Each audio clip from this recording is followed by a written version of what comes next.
Good evening. Sorry for our delay, but we are going to begin our Committee of the Whole for Thursday, February 16th, 2023.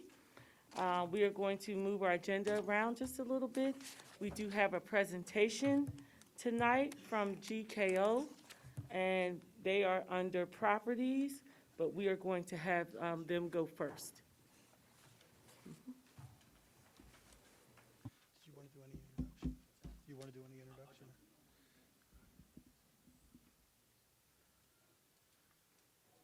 Good evening, everyone.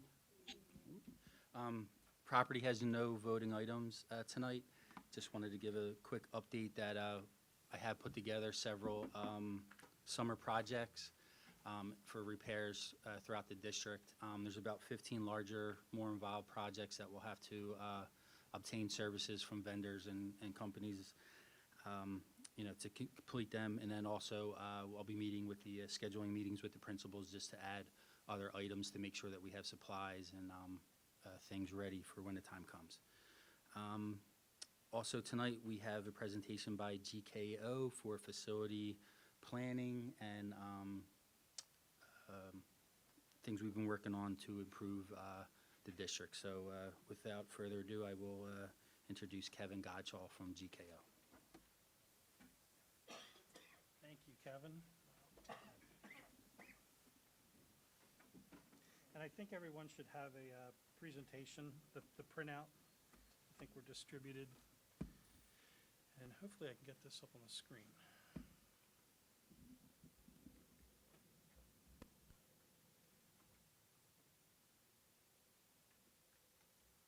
Okay, so I thought we'd start off just talking a little bit about what the goals are. It's always good to remind ourselves what the purpose of a study like this is. First is to improve the educational outcomes in the district, improve the offerings to families in the school district, and try to create a logical planned approach for the implementation of needed facility improvements. And the line at the bottom is important. It's designing the path for continued improvement to the Southeast Delco School District. The important thing is it's a path. So we're going to look at some numbers tonight. We're going to look at some master plans. We're going to look at some designs. There's no suggestion that everything has to be done at one time. The piece that isn't here yet is how this gets phased. Are we talking about what we're doing the next 2 years, the next 5 years, the next 10 years? It's about coming up with that path about how we implement these improvements through the district. The approach so far, we've interviewed the district administration, the principals, to discuss possible improvements. We've evaluated the condition of all the district facilities and put together a 5-year plan for how to implement those improvements.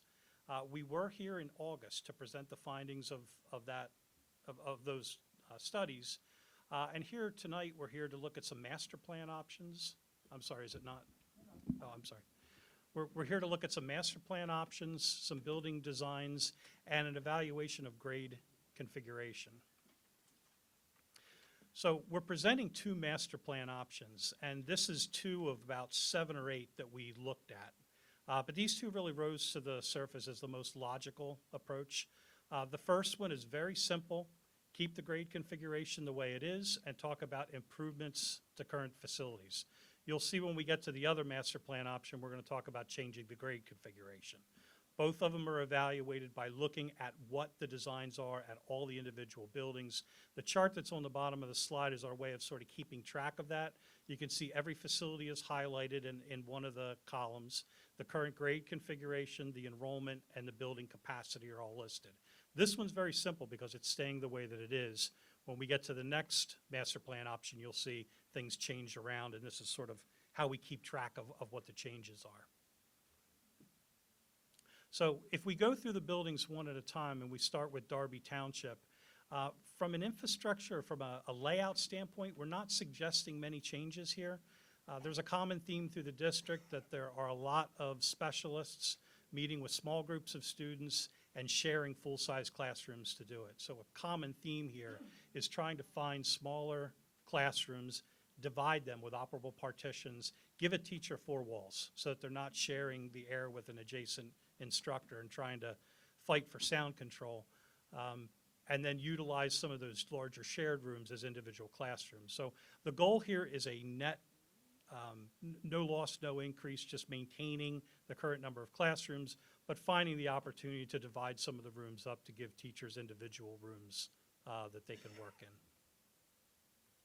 And then there's infrastructure improvements. And for Darby Township, they're listed here: the roof, the exterior windows, the lighting, gym equipment and sound system finishes. There are some smaller things, but those are the main items on the list. And then we've put together some preliminary budgets, and these are very preliminary. They're based on today's costs, and they reflect today's costs. We've seen some inflation over the last few years through the pandemic. So we're looking at program improvements, maybe $300,000. Infrastructure I have listed as up to 13.5, and the reason that I have it as up to is because not all of that would have to be implemented as part of a single project. So it is possible to sort of group this together differently. Maybe windows get deferred on the 10-year plan, other things get addressed sooner. So there's some flexibility there, but probably, money to be spent on this building to bring it up to full standards, somewhere between 12 and 15 million. Delcroft, similar issue, that a lot of teachers working in the same classroom with small groups of students. So again, looking for those opportunities to divide up some spaces with operable partitions, give teachers individual places to work. And a secondary thing at this school is the size of the library, which there are 2 buildings in your districts that have very small media centers. This is one of them, and we'd look for an opportunity to increase the size of that space. Infrastructure categories are similar: windows and exterior doors, casework, lighting, data wiring. There was some piping that was not done in the last renovation that now probably should be taken care of, and looking at ADA compliance throughout the building. So program improvements, $2.5 million, infrastructure, I think up to 6.5, and a total budget somewhere between 7 and 10, rough numbers. And then just a thought, we've had some conversations as a group about what could be done with the current media centers. And you can see that the photograph up on the right is the current media center at this facility, and just a quick design about what that might be able to be changed into. Get the stacks lower, get new lighting in there, get new furniture. A nice thing that could be done here is that this could be an early project that finds its way into multiple schools. It could be a small dollar number spent that would impact every student in the building. Everyone would benefit from an updated media center and a redefinition of that media center. So this one's an obvious candidate because it's already small, but again, just some early thinking about what improvements could be made to those 4 libraries. And then we come to Harris. Harris has about 5 classrooms that are used for elementary education that do not have windows. And over my career, I've probably dealt with 30 to 35 school districts, and elementary school classrooms without windows, where the students are in there all day and never move around, is not very typical. It's pretty unusual. So this plan was saying, can we get all the classrooms to the exterior wall? Can we reorganize circulation? Can we get rid of some of the corridors that you can't see down? There's some isolated corridors in one of the old additions. Can we open things up for clear visibility through the building? Can we get the classrooms to the exterior wall so they all have natural light? Here the trade-off is that the library actually becomes an interior space, but possibly a skylight, some updated lighting, make it something special, but get all the typical classrooms along the outside wall with windows. Looking at these numbers, this building actually had quite a bit of site work that wanted to be done in terms of stabilizing and replacing asphalt and concrete. But the program improvements that we talked about in the range of maybe $7 million, infrastructure up to 4.5, with a total of somewhere between 12 and 15 million to put that project together. One of the other things we did is those common core areas, which I think were supposed to be used as small group instruction spaces, but they don't have any walls. I don't believe that they're particularly well utilized. One of our thoughts was, can we put small group instruction spaces inside those core elements? And you can see the image to the lower left is what that might look like. So there's actually 3 of those pod areas, and one of those will go in each one to make a small group instruction space. Well, I'll say with 4 walls, but I guess technically it has 3 because one of them's curved. But 4 walls around an instructor so that they can control the sound. And then Sharon Hill. The existing plan of Sharon Hill is up in the upper right, and we did a pretty extensive evaluation of the existing building. Obviously, this was the first one to be renovated in the renovations that started in the year 2001. There were quite a few things that weren't addressed at that time that now are really at the point that they should be addressed. The recommendation here is not to try to renovate the existing building, but talk about saving the wing that was put on in 2001, tearing away the older portion of the building, and putting a new addition on. That would basically make Sharon Hill a new elementary school at that point. The way that it lays out, it's a little hard to see with the light on the screen, but your handouts will show it. Look very closely to the plan on the right, and you'll see the dashed line of the existing building. The addition sits outside that line, so the addition can be constructed first, can be tied into the 2001 wing, then the older portion of the building torn away, so that the students just move from old building to new building. And the way that it's laid out is that the original 2001 wing, which is in gray, would house the middle school students.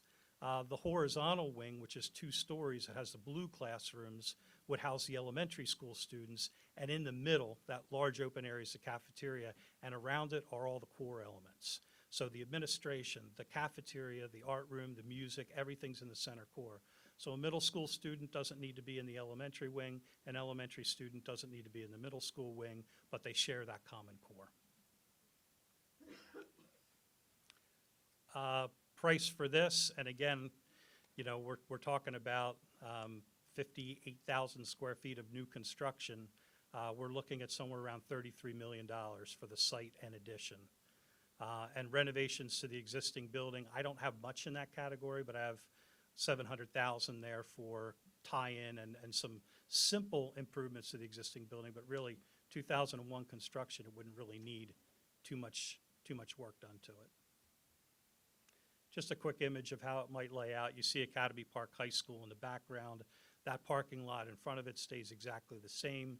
2001 wing is on the other side of that, and then the new addition. Again, to the left is the 2001 wing for middle school, to the right is the elementary school, and the red area is would be the core elements. And I would very much try to tie in the new building with the existing. So use the same exterior materials, knit it together, make it feel like it was one building when it's completed.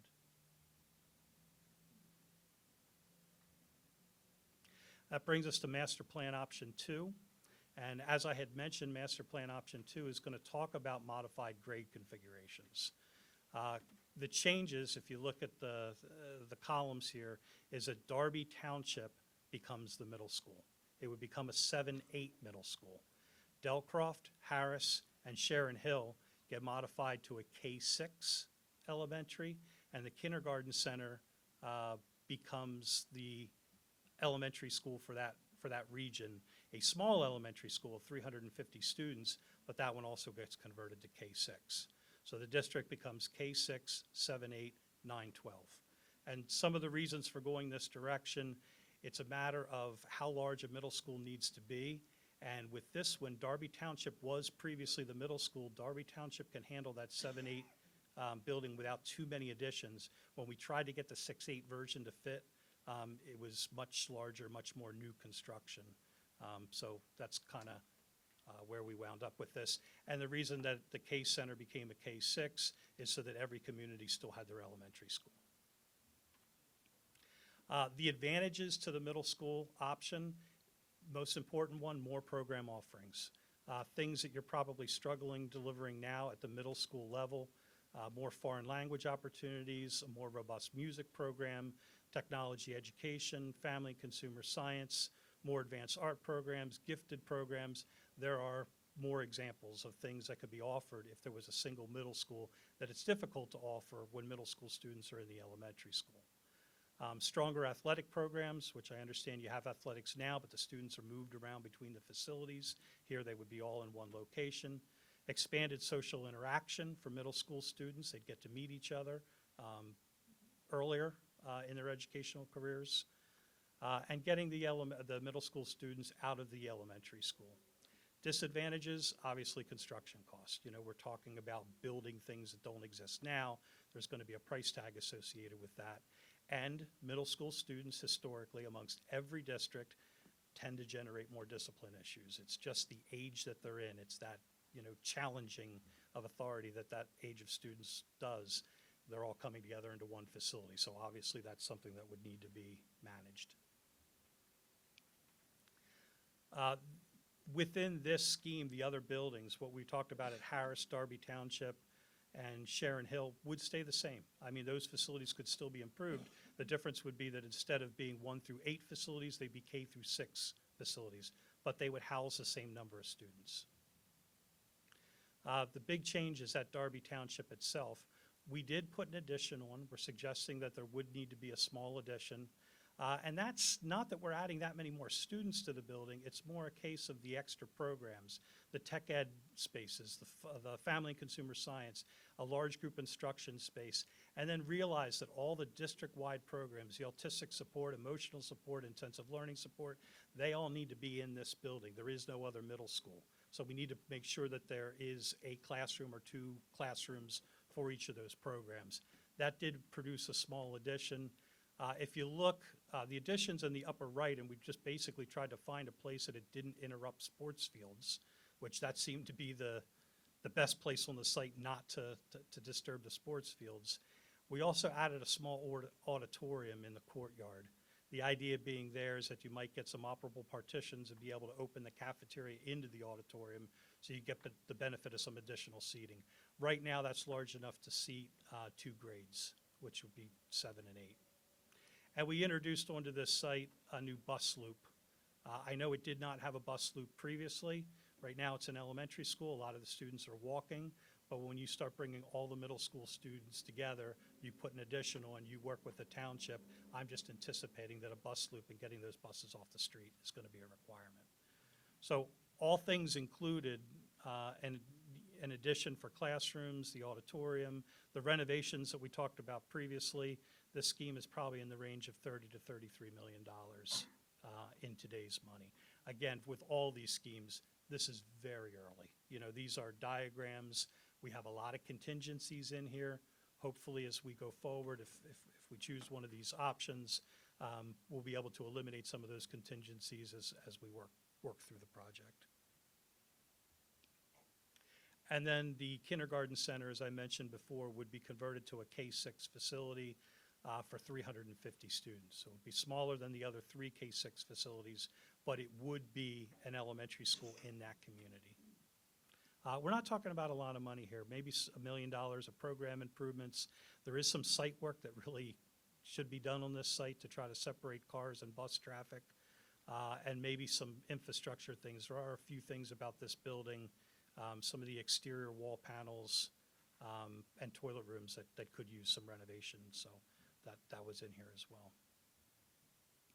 And then a comment with Master Plan 2, obviously when we change the size of these elementary schools, there is some level of redistricting that would have to happen as part of this project. What is currently Darby Township's elementary school currently holds 650. It now holds 350. There needs to be some shifting of students to make that happen. So it's not good or bad, it's just in the mix. It's part of Master Plan 2. And that would be true of any middle school option. There would need to be some level of redistricting, although hopefully in this case, you know, not extreme. And that's basically it. That's what we've worked through so far. As I started out the presentation, I think the next step is maybe getting some direction on Master Plan 1 versus Master Plan 2, and then trying to lay out a path, you know, about how this would lay out over time to be implemented. Are there any questions?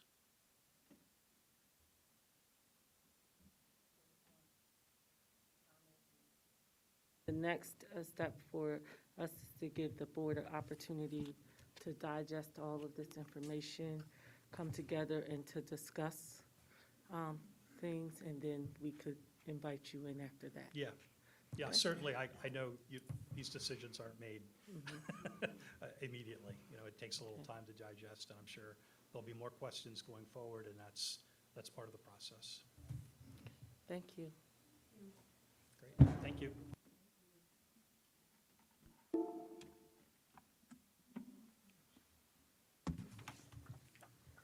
Next up, education.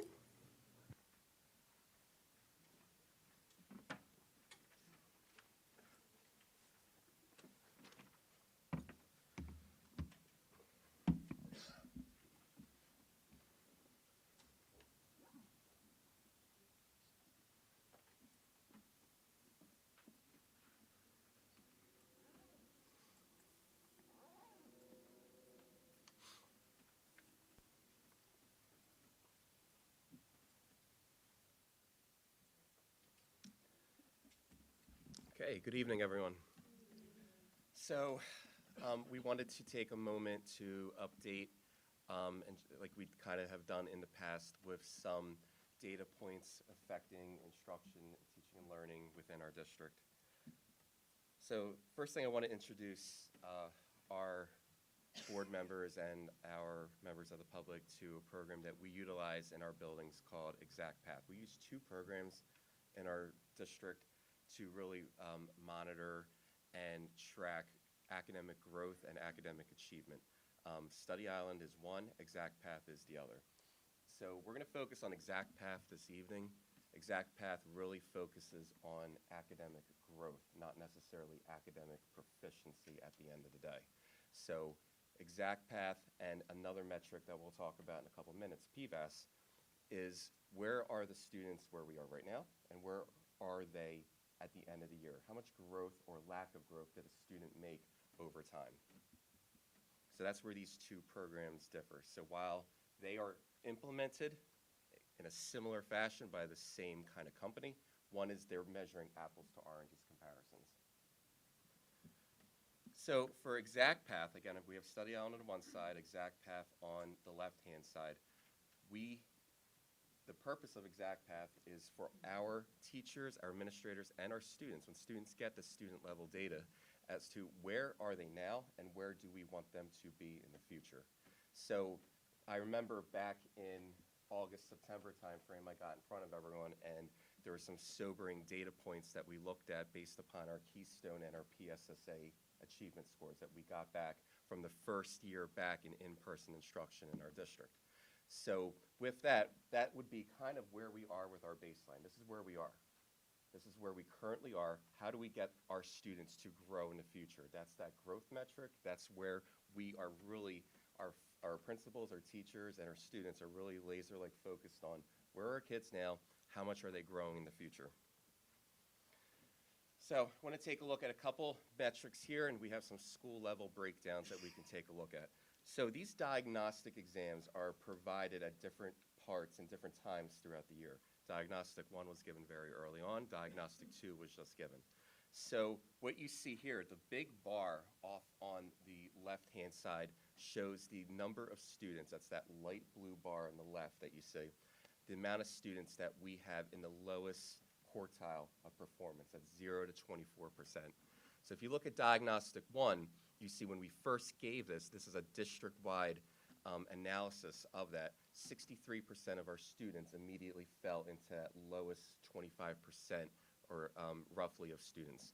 If you look at the other one, Diagnostic 2, when we provided the assessment in our buildings for the second time during this year to see the level of growth, we're happy to show that you see that lowest quartile is smaller. That means there's less students that are scoring at the bottom of our projections where we are with the four categories here. So we went from 63% as a district to 52%, which is still concerning, but you can see that our principals and our teachers are moving students out of that lowest portion and they're moving them into the uppers. You look at the top one, we doubled that.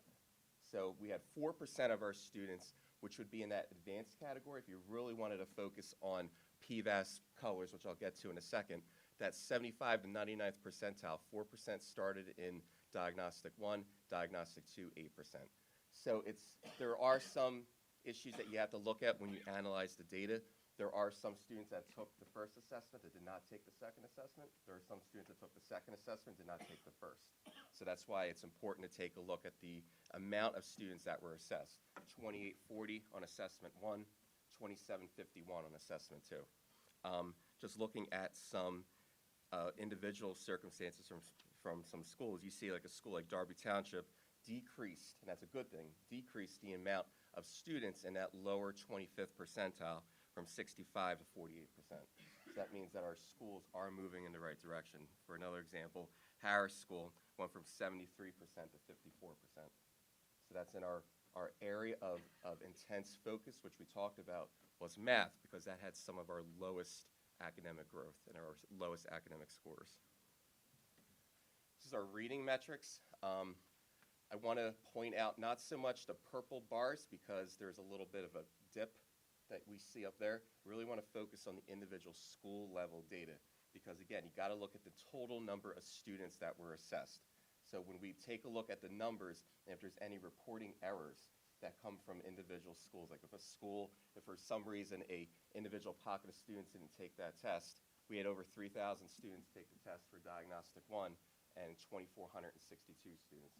So these comparisons here we have to take at face value. Data is only as good as the interpretation that we make of it, because you could look at any bar graph and say, hey, that looks great.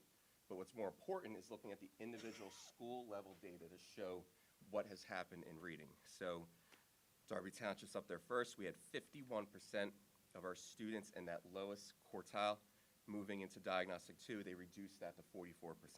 Delcroft went from 50 to 47, Sharon Hill 58 to 52, and Harris 51 to 45. So you see those numbers are getting smaller at the top where we don't want our students to be, and our numbers at the very top where we want our students to be in that blue level PVAS category, 7 to 11, 6 to 9, 7 to 9, 7 to 12. So we're seeing reductions where we don't want it, and we're seeing some movement in the positive direction in the other way. So that leads us to the state level metrics. And I wanted to show our internal systems versus what we get directly from the Pennsylvania Department of Education through the Pennsylvania Value Added Assessment System, PVAS. So we were just, Dr. Reddick Smack and myself were just with our new teachers going through the evaluation metrics that teachers get evaluated on. Growth metrics are a huge component of how our teachers get evaluated in the state of Pennsylvania. So this is some information to help understand some of the stuff I'm about to pull up on the next slide. Blue is good for these metrics. Light blue is up in that good category. Green, that means that students basically maintain. We didn't grow as much, but we also didn't regress. Yellow or red means that there's area of concern. That means our students, there's significant quantifiable evidence that our students did not necessarily maintain or grow. There's evidence that they actually regressed during that academic year. When we look at this, you'll see over here on that second column to the right, it shows the achievement scores entering and exiting during that year. It's important to know, I want to take it back to this normal curve equivalent, or the NCE metric. What that means for us is that you can't necessarily take a score of 1,300 in a 4th grade and compare it directly to a score of 1,300 in the 5th grade. The NCE quantifier comes into play to make sense of those numbers, so it's not an apples to orange comparison. That's why you'll see it on this side here, where that achievement entry to exit score really determines when that calculation takes play. You got 2019, 2021, 2022. There's no data in 2020 because the Pennsylvania PSSA and Keystone exams were not administered during that year. And you'll also note in 2021, there's no 4th grade metric because the 3rd grade PSSA was not provided the year before. Therefore, you can't track growth from year to year. So if we look at 2019, you see, like I mentioned before, the darker the blue, the better. the deeper red, there's significant evidence that students in that grade category did not make growth.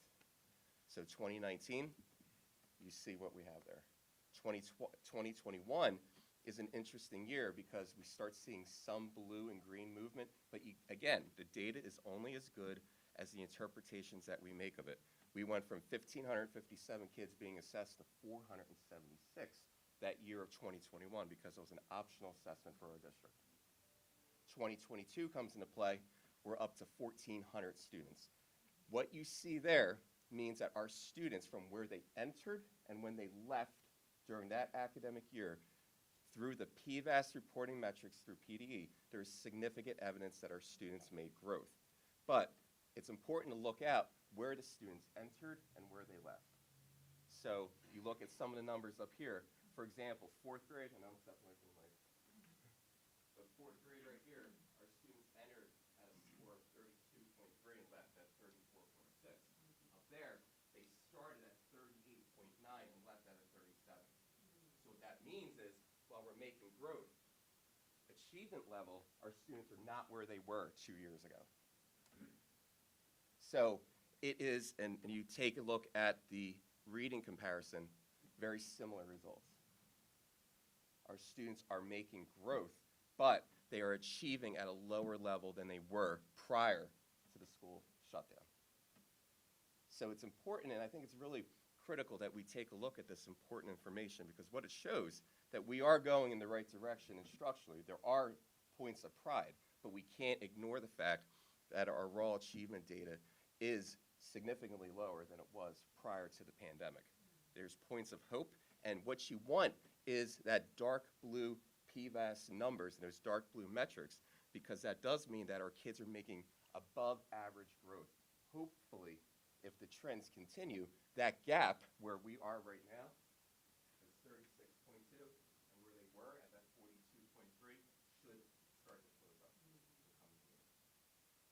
So we give another diagnostic test a little bit later, and that'll be diagnostic 3 for our ExactPath system. It's cool to see this because what we do see is some correlation between our internal metrics and then what PDE through PVAS is showing. So that's just kind of real quick, high-level overview of some important information. Our principals previewed this back in November when we had some meetings. All principals are talking about PVAS. They're looking at their PVAS metrics, looking at their data, and there are good things that are going on.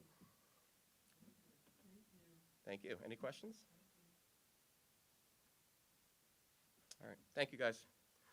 Just a real quick update, too, before Dr. Ryan takes over. There's one item up for consideration. It is field trip, just like every month, new field trip sites for February that I gave to you guys in your folders. Absolutely. Electronically? No problem. Thank you, guys.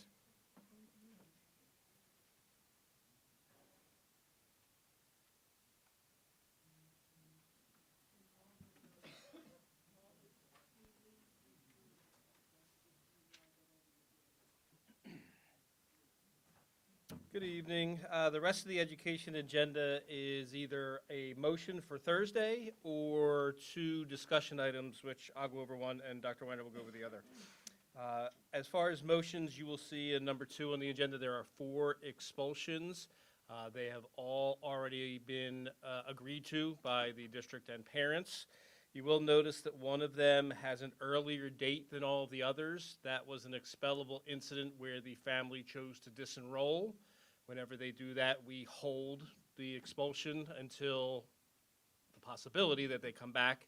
This family has decided to come back, and then we reinstitute the expulsion process, but they have agreed to the discipline for that issue. So that's the reason that one of the dates is much earlier than the other 3. Number 3, the approval of the job description for the social workers. I will pass around. If you remember,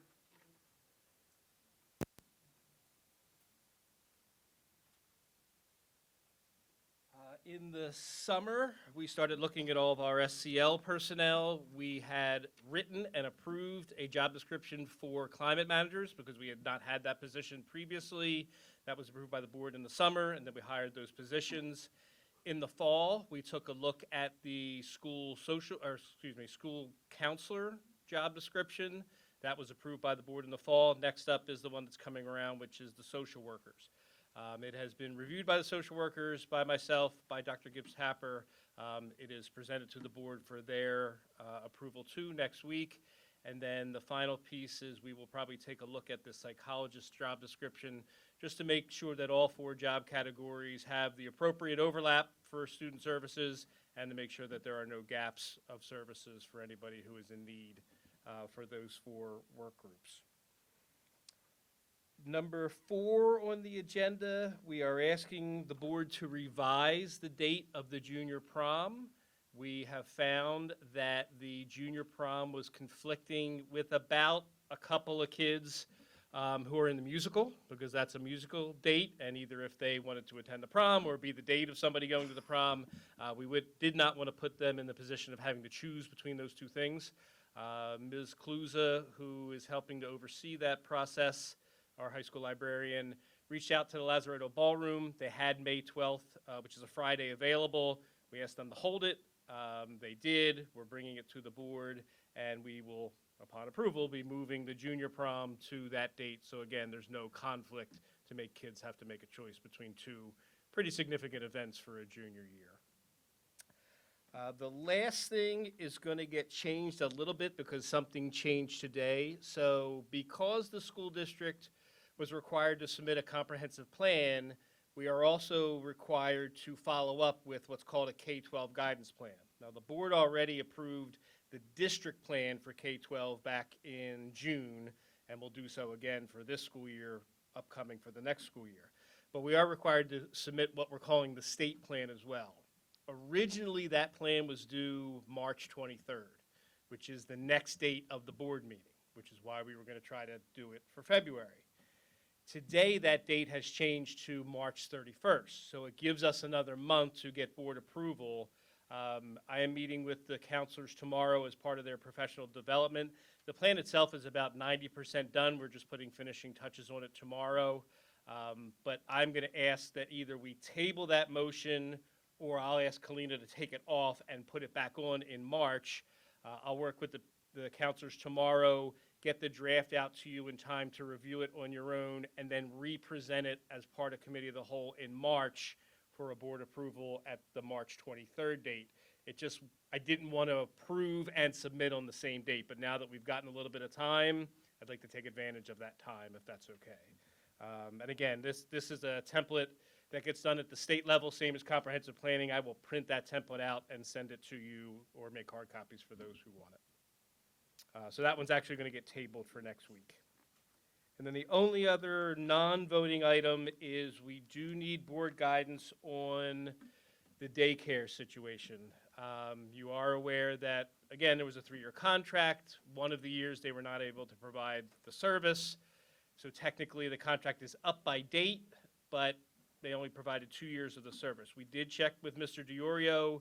He's informed us that the board is in good standing of going either way, either coming to an agreement to extend for the year or doing the RFP process and going out for bid for that service. I only caution that if we are going to go out for bid, we need to do it pretty soon. I would not go further than the March board meeting to get that out, because you're going to need to advertise that bid, come up with the specs, advertise that bid, solicit bids back, open them up, award by board approval, and then give time, if there's a change, for that change process to occur. Right now, the contract, I believe, would have the current provider ending at the end of July, so there's about a month-long transition period and allows, if there is a new provider, to get up and running. But I would not suggest, if the board wants to go to an RFP, waiting any longer than next month. And that is going to be pushing it. 2 questions. Yep. Could you share the RFP from 2020 with the board so we can prepare if Yep. we decide to go that way? And then the date you just mentioned of July 31st, historically, the before and after care providers have offered summer camps. So how could they do that if it ends in July? So I'll have to check the specs. So it was always August 30th or 31st. And then there was a concern on one of the contracts, that would not be enough time for a new provider to come in. My recollection right now is that it is now a month earlier, but let me check that before we go any further. I agree, but I also understand the other end of can't have two providers in the same time and be ready for a new school year. But so when I email the 2020 specs, I'll also email the end date. Any questions before I go? Just a For a real little quick bit. question. Sure. I don't know if you have any perspective on whether there's a pros or cons of keeping the existing one versus looking for an RFP.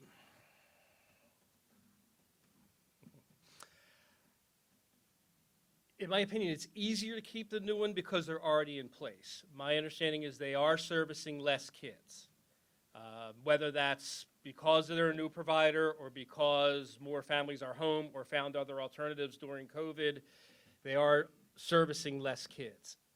What I would encourage you to look at is what we did with the 2020 specs.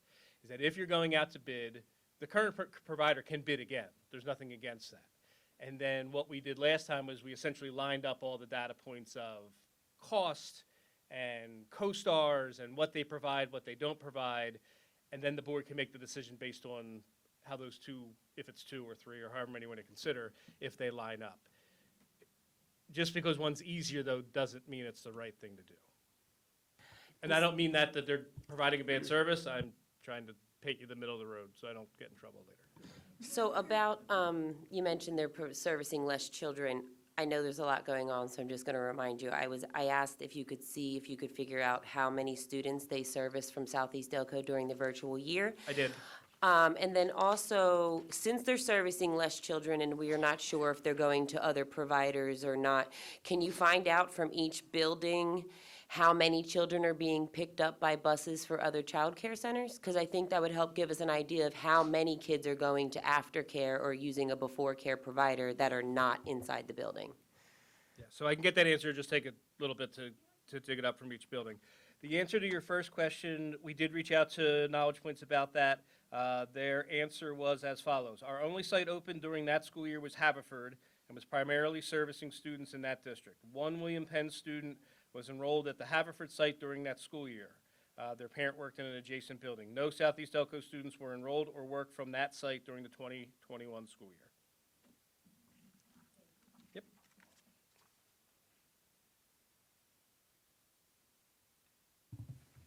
They're for the audience. They're for the audience. Next up is our calendar. As we know that we are slated to have it up for approval in our March board meeting. So I did have some copies out there, and all the board members have a copy. We basically went back to mirror the calendar that was closest to the 2019-2020 school year. We have tried a couple different versions during our COVID time and this year. So we went back to that year, with the exception, if you look at the July calendar, we see that the 4th of July is on a Tuesday. So we switched and did the 3rd and the 4th of July, and then opened on that Friday. Normally, we were closed on Friday the 7th, but we opened that Friday, and we're looking at if this is approved, doing the same thing for our summer school, because of course, they only go 19 or 20 days, so we definitely did not want to take a day. So we're looking at that. Everything else in July is standard. For August, we did our 2 new teacher days. It's pretty standard. And our 3 district days that we have been doing for some time. One year, we did 4 days when we were opening for virtual learning, just to get some more assistance with Google Docs and using the laptop and all the instruction that we needed to be prepared to do a lot more online than we were used to. And that gives us our first 3 teacher days, no student days. Then we go to September, continuing with our after Labor Day start. Our teachers working 22 days, our teachers working 19 days, our students going to school 19 days. The second number where it says teachers 22, students 19, that is the total, because the teachers had 3 days in August, because at the end, we need to make sure teachers have 190 days, students have 180. Okay? Then we go to October. Traditionally, that 9th, or that Monday has been a professional development day in the Delaware County, so we continued that. We have our interims, and we have our early dismissal on the 27th.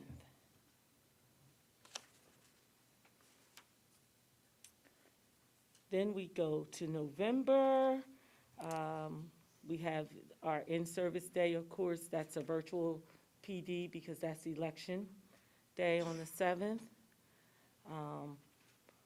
We had our day and night conference, our day conference, and then an early dismissal, and then our Thanksgiving break.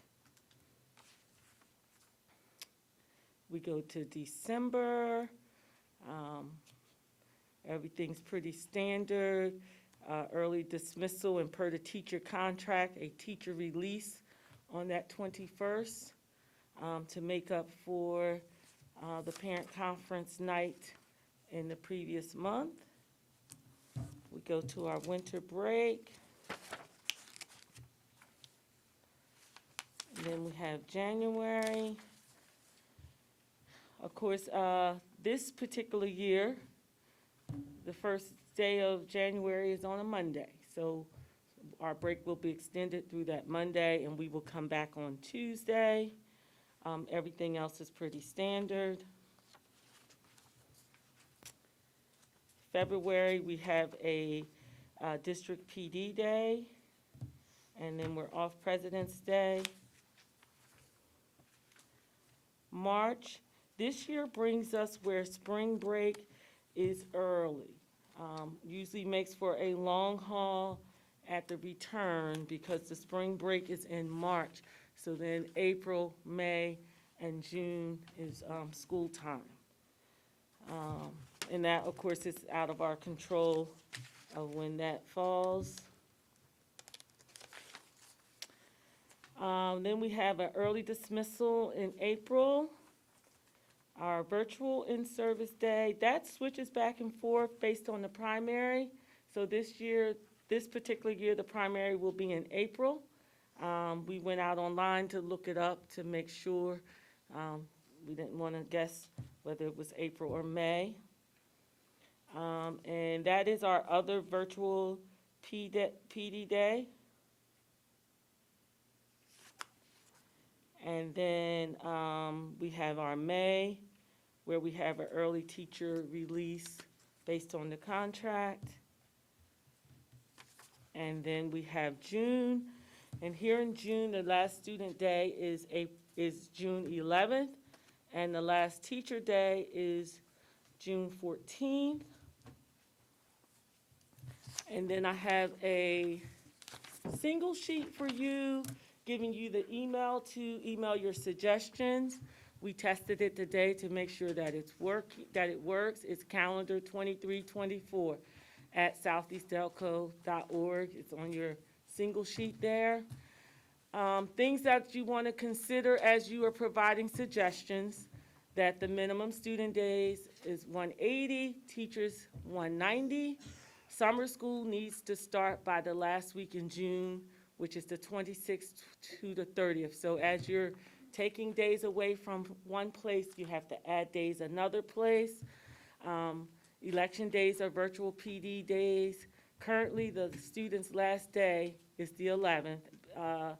More crucial is the teacher's last day is that Friday, the 14th. So if we extend they go into the next week unless we take away from somewhere else. And just make sure, as you're thinking about your suggestions, you consider the impact on the last teacher and student day. We have been working diligently to try to separate that from summer school. So the email's all set up and ready. It will run until the Committee of the Whole in March, which is March 16th. And so you have all that time to provide suggestions so that we can take all that into consideration as we bring a calendar before the board. Any questions for me? Thank you.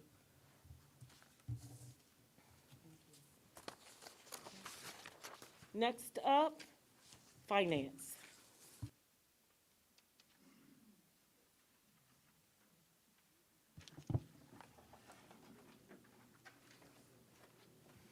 Okay, good evening, everyone. The first item I would like to cover this evening is my quarterly report. I will tell you in advance that the quarterly report will become a monthly report as we are entering into the 23-24 budget process. So this report will become, as I said, monthly instead of quarterly.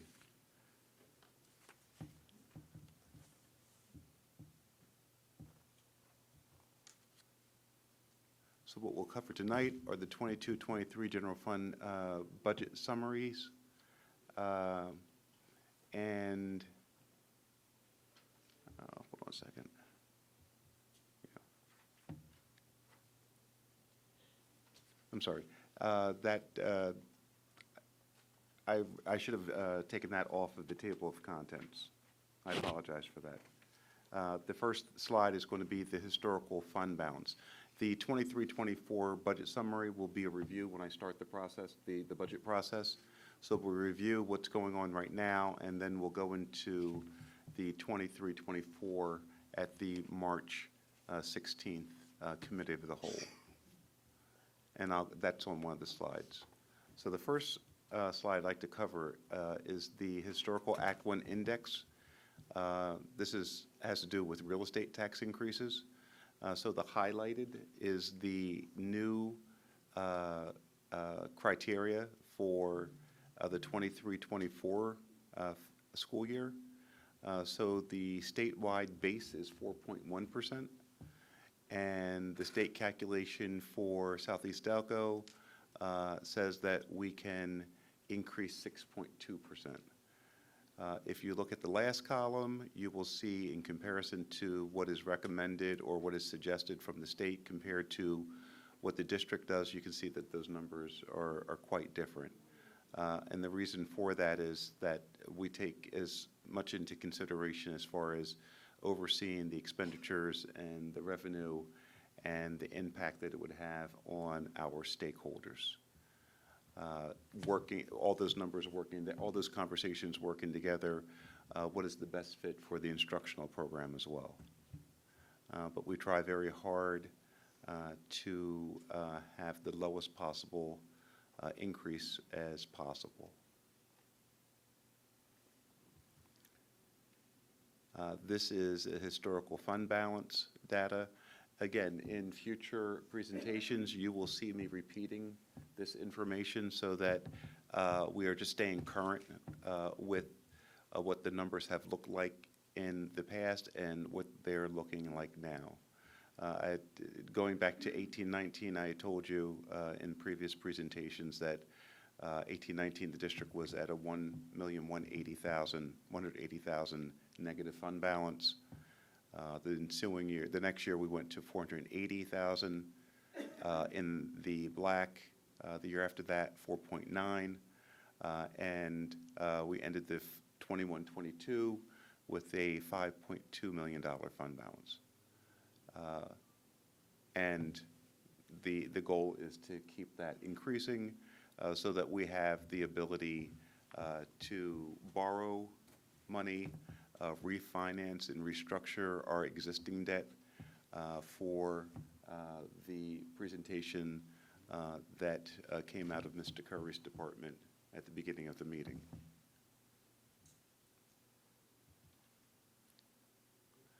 This is a ESSERS grant update. We have 2 of the 4 grants left. This is the ARP grant, which is the largest. It has a grant amount of $11,551,149. You can see what the categories are that we are able to spend. The largest part is the item number 1, which was the completion of the HVAC project spearheaded by Mr. Curry. That project is completed, so that was what we had budgeted for the second phase of that project.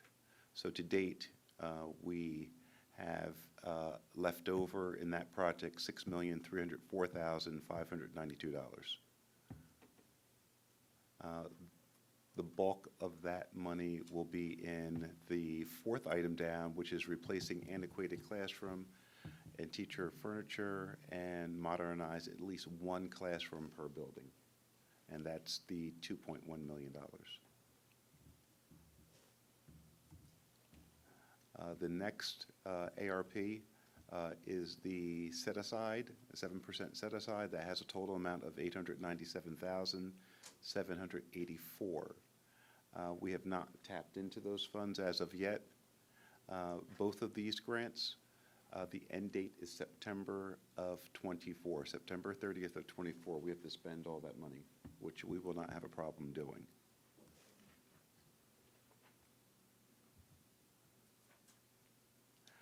These are recent purchases based on recent purchases and contracts.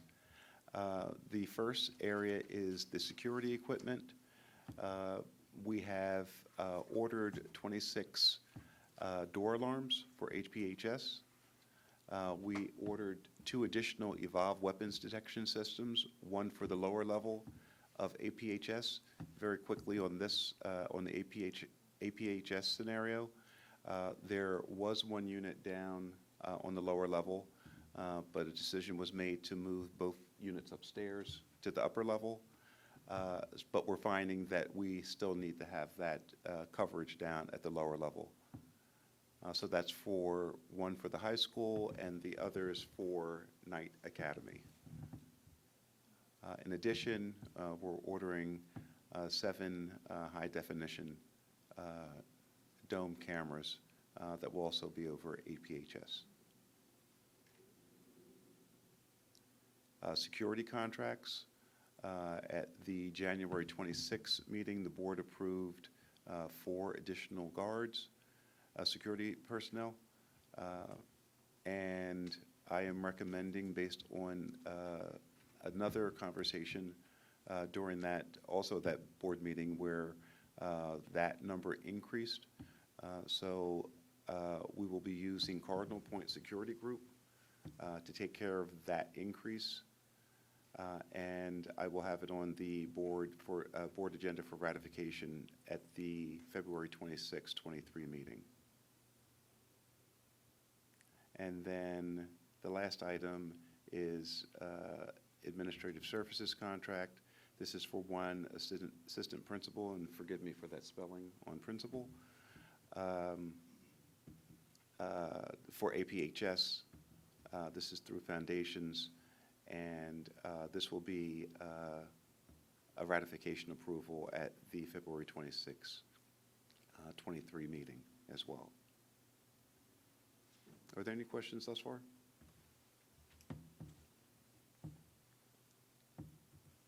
Okay. This takes us into the 23-24 general fund budget timeline. Item 1. I will review the 22-23 general fund budget. I will talk about the June 30th, 2022 fund balance. I will be working on projections for the 22-23, so I have a to be determined.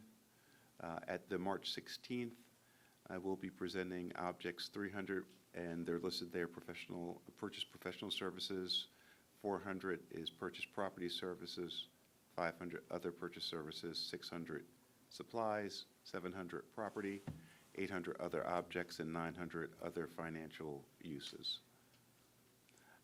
And also, I will talk about personnel and benefit expenditures, but I don't plan to finalize those numbers and present them at the April 20th, 23 meeting. Whatever I have, so for example, if I have the salaries and benefits calculated at that time, I'll also include that on the March meeting.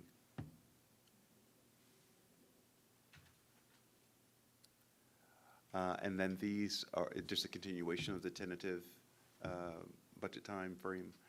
February 16th, this is just an overview, which I'm covering now. March 17th is what I said in the previous slide. We'll cover most of the budget, most of the budget. And then the meetings after that will be work sessions. And there will be on April 27th, an adoption of a proposed final budget. This is not the final budget, it's just a proposed. So I have to have that approved, and it has to be publicized for a specific number of days before the board can adopt the final budget. But between now and June 22nd, which will be the final adoption of the budget, there will be all work sessions and a lot of discussion among the administrative team, building level, and also the board.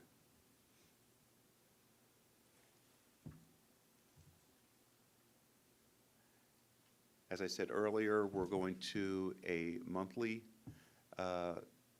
report. So my next report will, again, financial reports and projections discussion. Act 57, which is the local tax collection law. Just very quickly, that law pretty much says that if, in fact, there is a situation where either the district or there's an issue with mailing out tax bills, it's late. It talks about that we are not allowed to penalize taxpayers with penalties. In the past, we have been compliant with that act for many years. There have been a couple of occasions where the tax bills have gone out late, and I present a resolution to the board for them to modify the face value, the discount and the face value, the face amount collection time periods to eliminate there being any penalty as far as discounts or penalties at the end for late payment. So we've been in compliant with that, but the state has told us we had to pass a board resolution for this matter. Again, I will have on the federal project reporting, I will update the charter school activity report, which is not on this one, it was on the first one. And then I'll just continually review where we are with the general fund budget process. And that concludes my report. Any questions?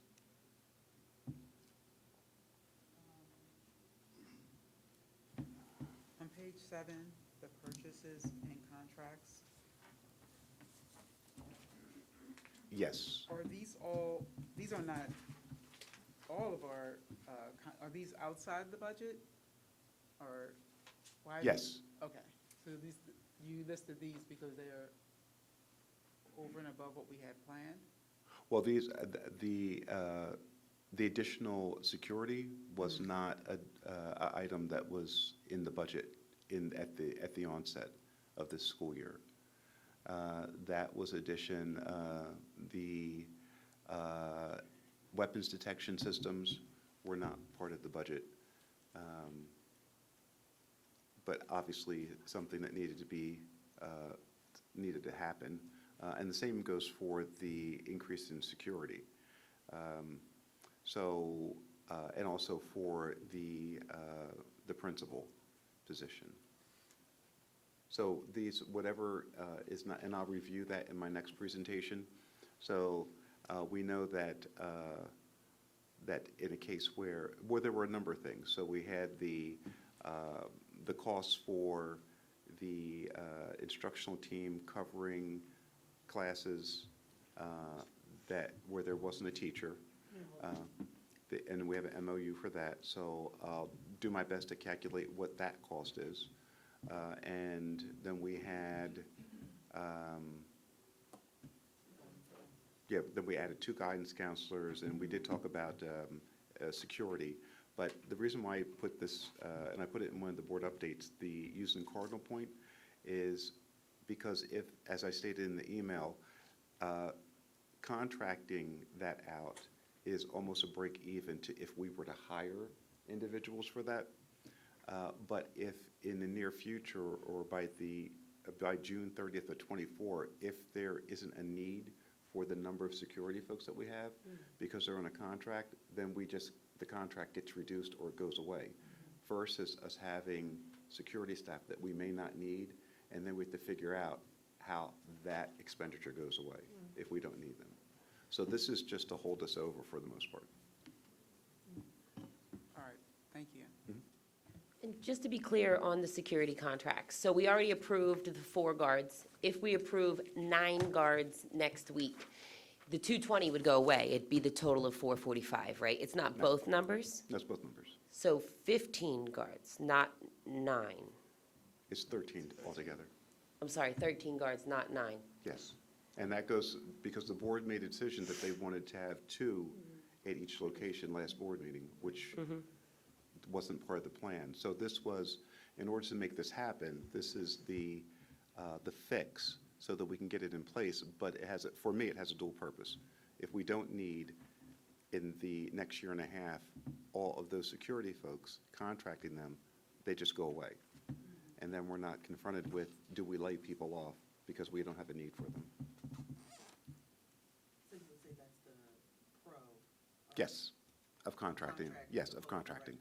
Right. Okay, that was a question of mine as well. Because if not, and think of it in terms of this, we're going to have a full complement of teaching staff for the 23-24. So we don't want to be in a situation where we have a full complement of staff and I'm creating a budget for staff that we may not need, and it impacts the district financially in the adverse effect. So, any other questions? Sure. I'm looking at the ESSERs. When we have our budget meetings, can we review the curriculum, kind of the resource? I'm curious what the resource is for that. And then when we look at instructional support services for how many students are covered? That's just and then can we describe the alarm systems in the building? I'd like a description for that. Also, the conflict resolution services. I'm curious what that looks like. And the community school. I know that there are some community schools in West Philadelphia. I'm curious about it says open clinic, and like a description of that, like a holistic kind of description for that. That would be really good for us to review. Yeah, so how about if we take this approach? We'll team up here and we'll cover all the categories and just cover everything that's on this form. Okay. And that way everyone will have a full understanding of what's going on. And then if there are any additional questions, we'll certainly answer them as well. Okay. I'm glad there's a line item to provide transportation to families for mental health services. That's great. Yes. Thanks for that. Okay, you're welcome.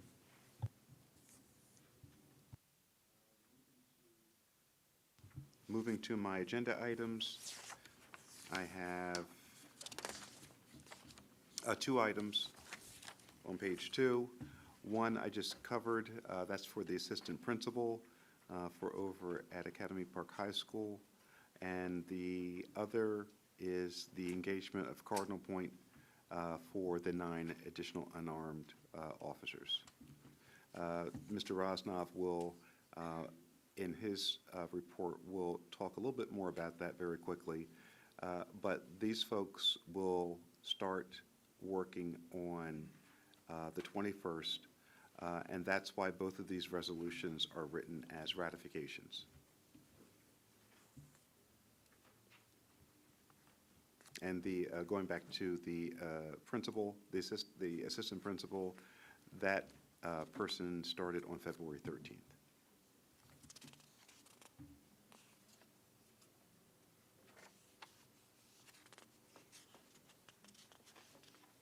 And just let me go back to item 1. The rationale for having a person in on a contracted basis is that we're down 2 assistant principals at the high school. And this is a fix until things work their way out at the high school.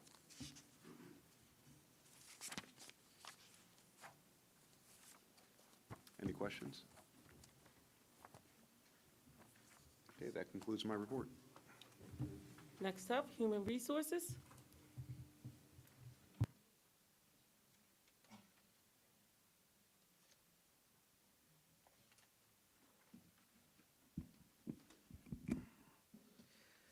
All right, good evening. Mine is pretty brief. We're on page 2.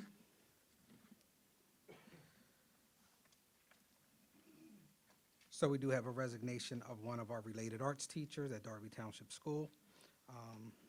Our art teacher there will be leaving us the end of next week. We have a resignation for one of our security officers from Academy Park High School. We have 3 new employees joining us in our professional staff, health and phys ed over at Harris, a social worker at our Delcroft School, and a chemistry teacher at Academy Park High School. We have 2 ratifications for classified employees to be employed, one in our food service department and 1 van driver. Next on our list, we have change of assignments for 2 of our security officers. And lastly, we have 2 employees at Academy Park High School that is on FMLA, and they're on leave at this time. Our next page that I handed out to our board members, Mr. Butler did review some of it. Mrs. Threadgill did transition over to the administrative team on February 1st, which was a Wednesday. Jumped right into that position, doing a really good job at Academy Park. And we have Mr. Sharon, who is our contractor from Foundations. He began on the 13th.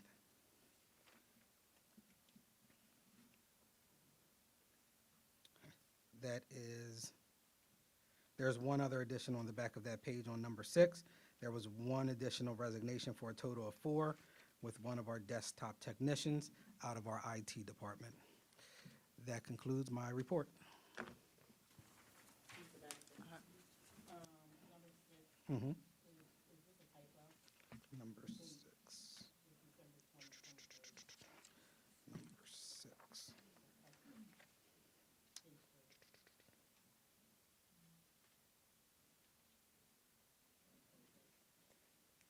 $22. Thank you.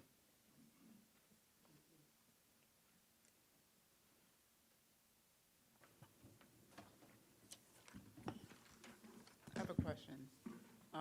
This is just general question, because I'm always curious. Are we seeing some stability with open positions versus how many are we at now, or? We filled some positions, but it's still slow.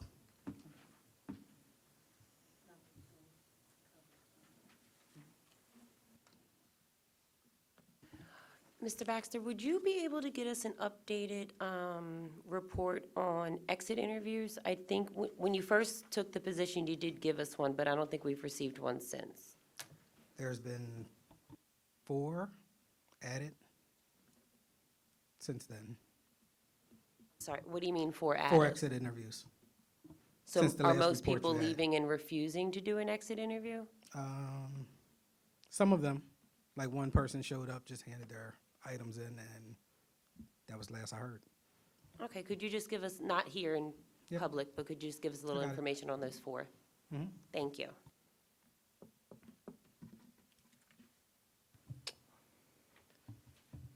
Parent-student advisory.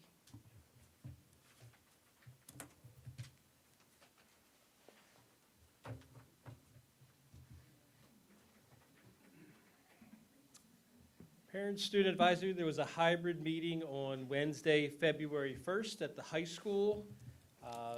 The content of the meeting was a scholarship presentation, local and community events, conflict resolution / mental health, and a presentation by an outside advocate for special education. All of the presentations, the handouts, and the recording of the meeting itself are available on the district website. And we are potentially looking at a date of April, I believe, the 19th for the next meeting of the Parent-Student Advisory Committee. Any questions on that? Okay. Could you just share exactly on the website where the parent-student advisory information is? Because I'm assuming it's at the district level, it's not on a school page, but I haven't looked this week, but when I looked last week, I just couldn't find it.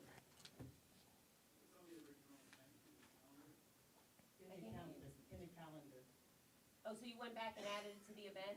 Okay, great, thank you. Thanks, Dan. I didn't even think to look there, I was looking for it. Is that it? Okay. Policy, you have a packet coming around. The policy agenda is relatively light. In January, there were only 2 items up for discussion. One was policy 903. Oh, I'm sorry. Ms. Harris Johnson? It's right in front of you. Thank you. That's okay. Which is going to come up again in about a minute and a half. The other was a retirement of policy 248 because it conflicted with newer language that was in the Title IX unlawful harassment policy. So that was the review of January. There are no second readings coming up to this month in February. For first readings, the first 2 policies are both being recommended for first readings for the same reason. Policy number 610 and policy number 626 are finance policies. The state has raised the threshold for items that need to go to bid. It was, I think, 11,100, and now it has moved to 12,500. Not really anything you can do about that, but we do have to update our policies to reflect that change. In 610 itself, the policy language will change. In 626, the attachment guidelines supporting documents are where that information is kept, and that will change. So they're the first 2 policies that will be recommended next week. And then we have had discussions for a few months now about policy 903, which is the public participation in board meetings. There was a first reading months ago. It was tabled for a little while. In January, it was passed with new language saying that students did not have to give their home address, but that prompted a conversation about who needed to provide home address. Was capturing it on the comment card enough, so we wanted to bring it back up for board discussion at this meeting and then reflect whatever changes are proposed and make that a first reading. So right now, in front of you, which should be the last 2 or 3 pages of your packet, is a copy of 903 as it currently sits, which is the latest version from January with the student change. If the board wants to make changes for employees or other residents of the district, we can take those proposals, turn it into a first reading, and bring it back for vote next Thursday night. But I know there's been discussion about that, so now would be the time to have that discussion as a board. Yes. One of the things I wanted to just add on that about 903 is with regards to public comment, that everyone should have the same standard with regards to sharing their information. However, we should have that information on the card once it's turned in. Anyone want to discuss Yeah, I would agree with that. They either put their address or the other reason they're a stakeholder, because obviously if they're a business owner or something, they're not gonna put their home address. And I'm not able to read this fast enough. Does it say in here that they must fill out a comment card, or is that just on the website? Because if we're gonna require it to be on the comment card, maybe we should add language that says that the comment card's required. Because I feel like it's been standard practice, but I'm not seeing it at a quick glance, but I could definitely be missing I do it. believe the comment card is in here, but give me a second. So what about the people who email? They can't do a comment card. Well, they would put it in. I think they would put it in the email, you just wouldn't read their address out loud. Correct. Yeah, I But think how that about would they don't be, put in the email? if they don't put their address? Yeah. So if you go to page 2, under the guidelines, 1, 2, 3, 4, 5, the 5th paragraph that begins with all individuals, it doesn't say comment card, but it does say they need to register intent, including name and address of the participant. So that is the language that would need to change. Now, whether that's saying it out loud at a microphone, writing it on a comment card or in an email to the board, we did check with PSBA. I think Ms. Harris Johnson had asked us to do that when we were first talking about this. It is essentially the board's discretion of how they do it. Some people, some districts want that information out to prove they're a resident or a taxpayer or a business owner. Some do not, because it has caused some problems by announcing publicly on recorded meetings somebody's home address. But there is no defining or guiding law that says you have to do one or the other. It is board purview. Well, and since you drew our attention to this paragraph, could we add an additional administrator besides the board secretary? Not that we couldn't just give them to Mr. Butler, but from my experience, all the comment cards are usually handed to you. When I don't hit my head on the TV. So board policy-wise, you can add or subtract anything that you want in here. It just then requires 5 of you to vote affirmatively for however it gets drafted. So it's really, you want me to stop or?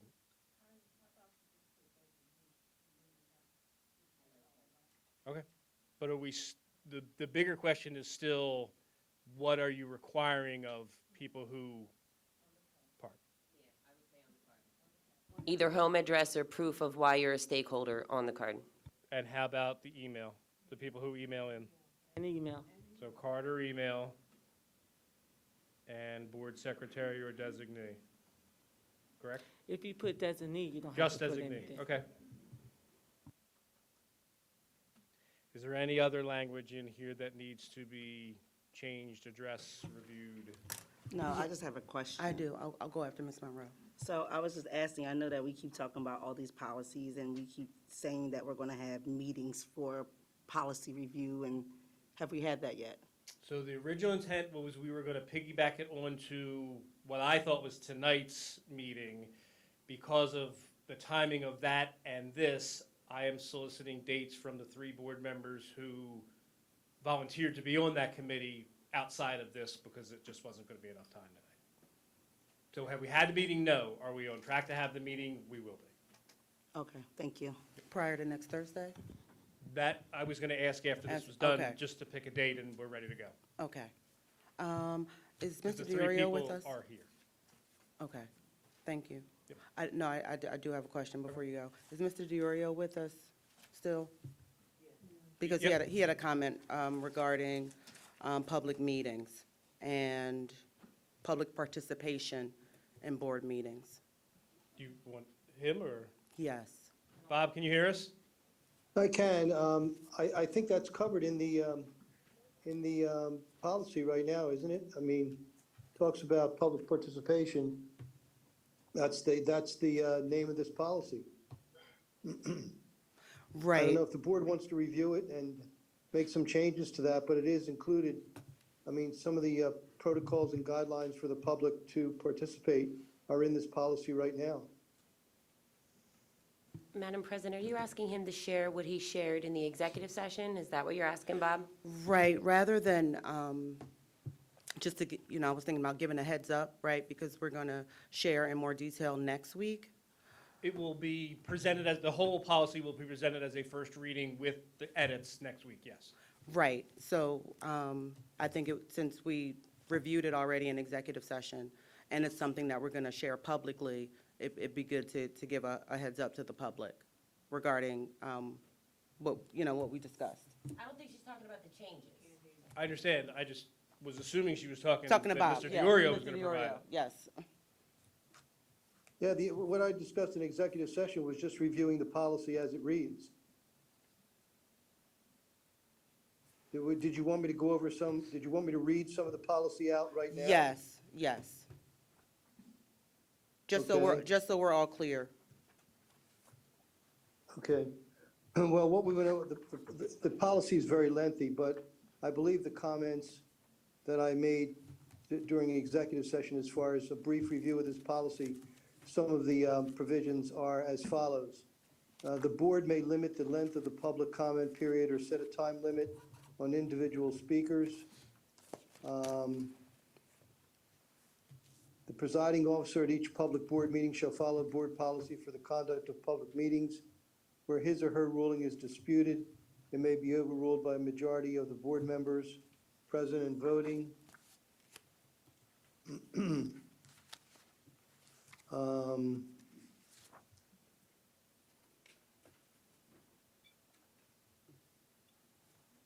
All statements shall be directed to the presiding officer. No participant may address or question board members individually.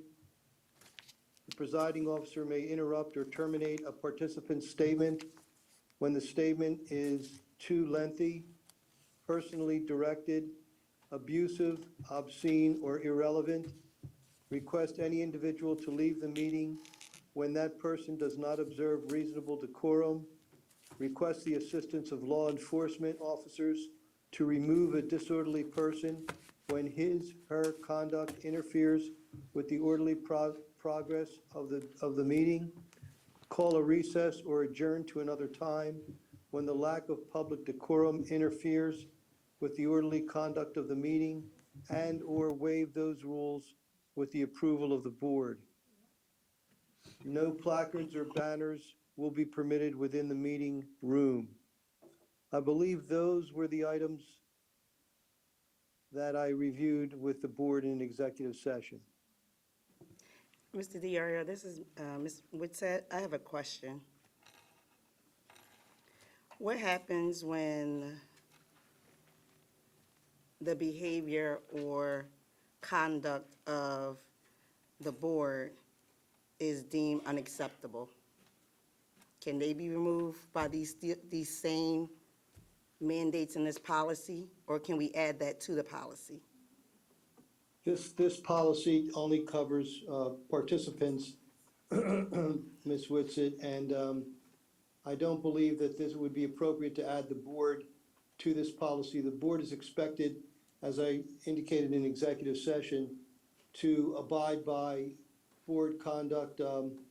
I believe there's a separate policy that we went over as far as board governance. How about threats? Policy 11 and Yes, also yes. parliamentary procedure. Yes, sir. So how about threats to constituents? Well, that's something between the board. I would hope that that wouldn't be the case, but I mean, that's something that would be between that board member and the constituents. I mean, it isn't, the board members, there's nothing in the law that allows board members to police, if you would, other board members, to moderate the behavior of other board members. You would hope that all board members would behave appropriately. They're all public officials, and that's what's anticipated. But there's nothing in the law, as we've discussed before, to discipline a board member by other board members. It just isn't in the school code or in the law in Pennsylvania. Correct. So I guess my question is, when a board member threatens a constituent, what is so then this constituent will have to handle it on their side? If the constituent felt that they were threatened, then that would be between the board member and the constituent. That would not be something the district would be involved in. Okay, thank you so much for that clarity. You're welcome. Thank you, Mr. DiIorio.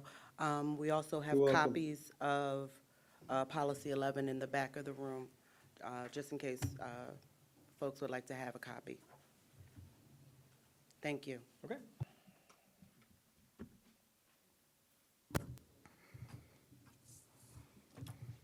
Last but not least, safety.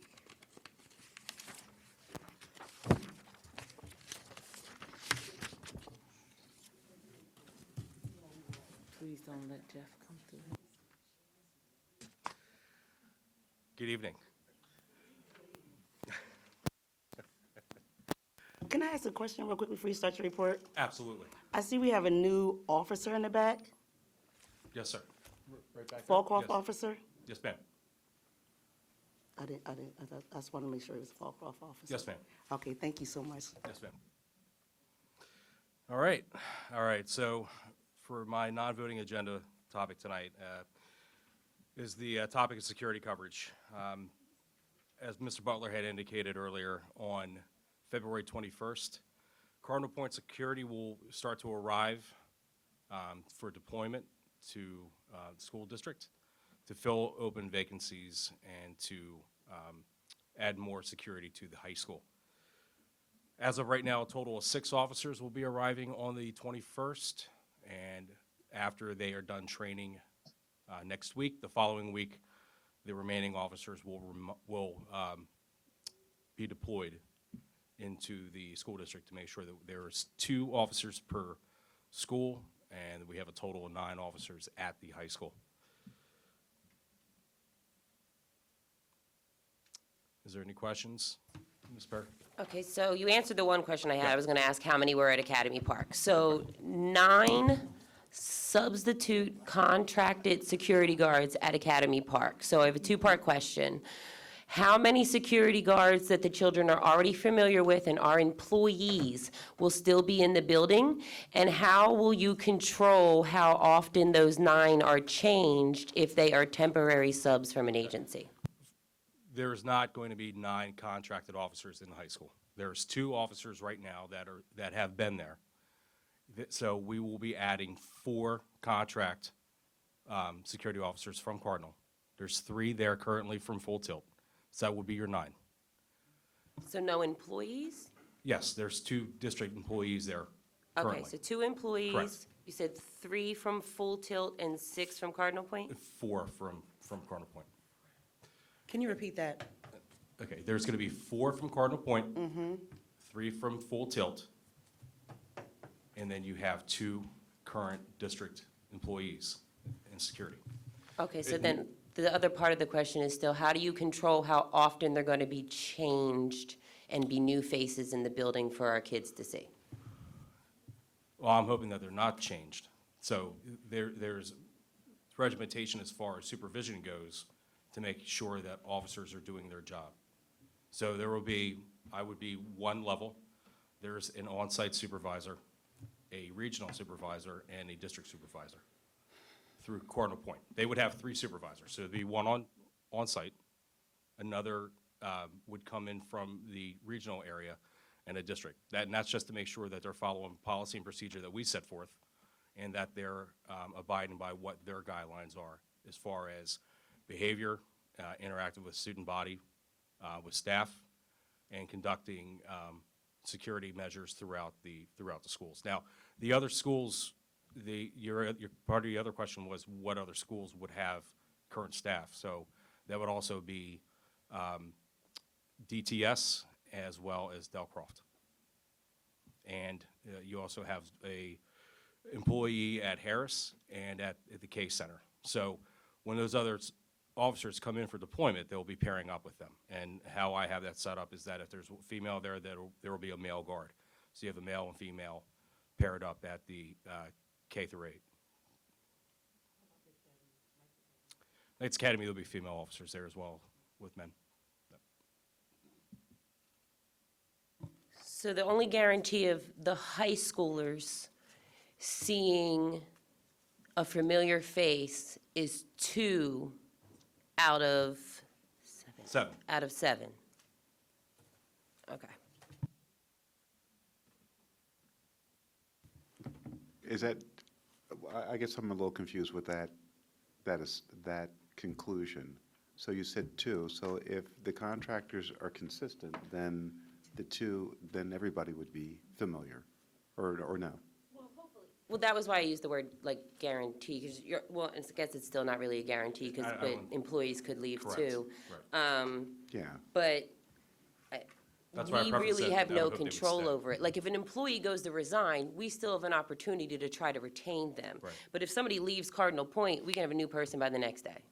You could, but I mean, with intervention to address the issue, unless it's a situation that calls for them to be removed and dismissed, then, Okay. you know what I mean? And because the high schoolers were concerned last month, and I understand it's an HR thing and there's things we cannot share with the kids and the parents. I completely understand that. But the high schoolers had a lot of concerns last month because they were told nothing after security guards were gone. In their mind, they're missing. So is there anything that we can share with the students, or has anything been shared with the students? And are we going to be transparent at all, or is just gonna be like, bam, kids, here's new faces? I can say that I have not shared anything with students. So unless it came from me, I don't know what you would be referencing. Because, I mean, unless they're watching this meeting or reviewing this agenda, Right. the 3 officers they were concerned about, they're Right. not gonna know that they're not returning to their high school. I would think that that information would not be public, and that would be something for executive session.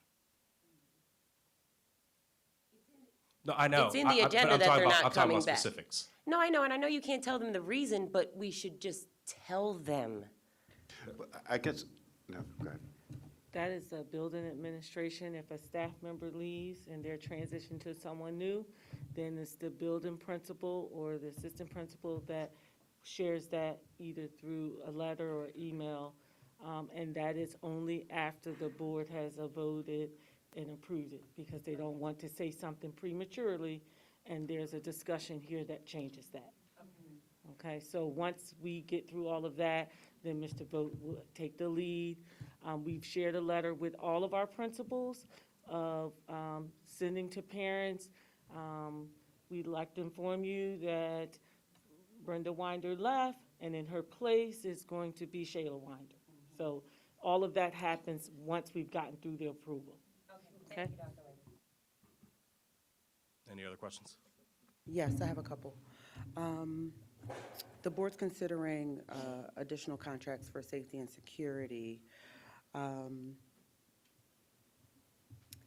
We talked earlier, thank you, Mr. Butler, for sharing regarding the difference between a direct hire and how that would, benefit or not the district. We have Cardinal Point with additional security, and then we have a different, additional support that we're considering. In terms of skill level, in terms of your capacity to supervise, can you share a little bit more? I'm not sure the public has heard your recommendations or your thoughts about monitoring folks in the building with different skill levels and what the differences are in terms of a Cardinal Point versus a different agency. I think that's important for folks to know, whether folks are certified in CPR or whether folks are used to be, former police officers, or whether folks have an educational or youth development background. Can you share a little bit more so that everybody is, informed regarding these things because we're going to move forward next week on making decisions? Okay, yeah, so as far as the officers coming in, they're required to have at least 3 years of experience in security. Some of those can be backgrounds in law enforcement, military, corrections, but that's not a requirement. So not every single guard is going to be someone that's from law enforcement, corrections, or military.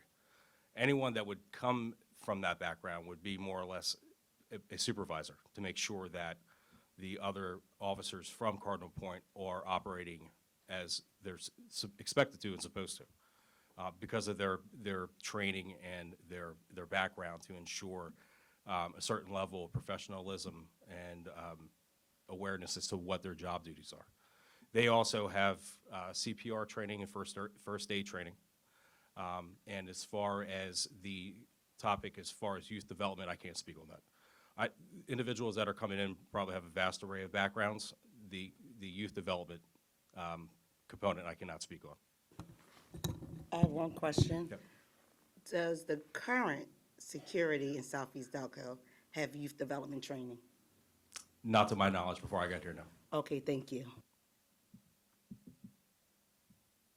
Can you speak to your, as Director of Security, can you speak to your capacity as we, we're hiring additional security and potentially other contracts? Can you speak to your capacity to either supervise or what the chain of command would look like with additional 10, I think you said 13 So 13 bringing additional on- security, and then there's an additional 20 that we're considering. Well, bringing on additional 20, that's a whole different ballgame. Right. But Can bringing you on share 13, that? as I indicated, bringing on 13 additional officers, it would be myself, an on-site supervisor. District and, correct. So there would be a total of 4 supervisors, including 3 from Cardinal Point and myself, to ensure that things are running the way they're supposed to be and supervised correctly. I mean, obviously, everything stops with me, but the additional supervisors ensure that that component is working efficiently and effectively. And if any type of changes need to be made, then they would be decided upon. I'm sorry? They would come to me and I have a discussion with Cardinal Point, correct? Would this be the case for non-security officers in the building? I'm currently not overseeing any non-security officers in the building. Okay.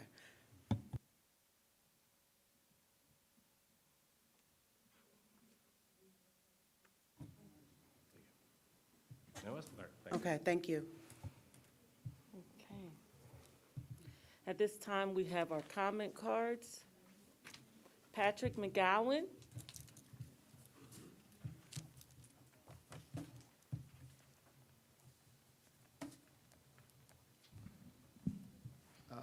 Patrick McGowan, 421 Clifton Avenue, Sharon Hill. Didn't know if I needed to say my address yet, so I'm just going to put it out there until you guys all vote. First of all, a lot of great info shared tonight, so thank you. I actually do appreciate great conversations, collaborative. My main topic originally was going to be talking about Policy 903, the public, participation. And you guys kind of already addressed it. I'm really am hoping that you do have the chance to update from looking at the policy. It looks like the main policy, I guess, was last updated according to the website, January 26th.